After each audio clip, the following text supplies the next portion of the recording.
Other news tonight, we are following the murder of an 11-year-old Utah girl at a cheer competition over the weekend. ABC4's Bayan Wang is live at Highland Park, where a vigil for Addie Smith is scheduled. Bayan, in just really the last 24 hours, we've seen so many people sharing their memories of Addie.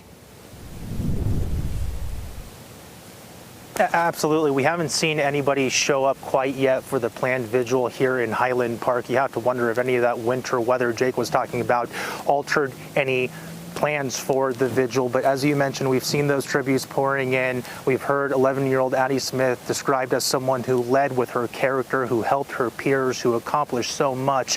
But we're also learning some of what she had to deal with in her life behind the scenes. Watch.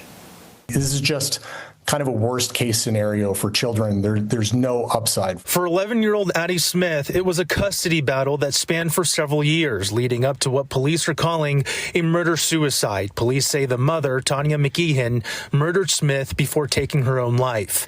ABC4 found that in 2020, sole physical custody of Smith was transferred to her father temporarily before it was changed to 50-50 parenting time, 1 week on, 1 week off.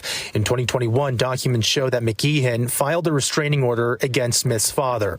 Court documents also show that custody exchanges had to happen in front of Smith's school. Both McGeehan and Smith's father had to park 5 parking stalls away from one another, and Smith had to walk herself to the receiving parent's car unaccompanied. If school was not in session, the parents had to do the exchange in front of the Harriman Police Department. In a 2024 court document, a judge awarded both parents joint legal and physical custody of Smith. Documents also reveal several accusations the parents made towards each other during the custody dispute.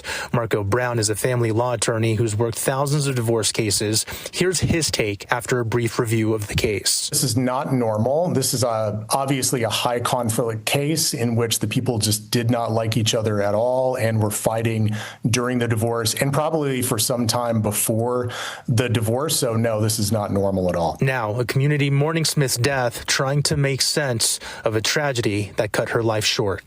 I'm sorry for this child. And this child who obviously went through an absolutely terrible life up to this point because their parents fought all the time and the kid didn't deserve that.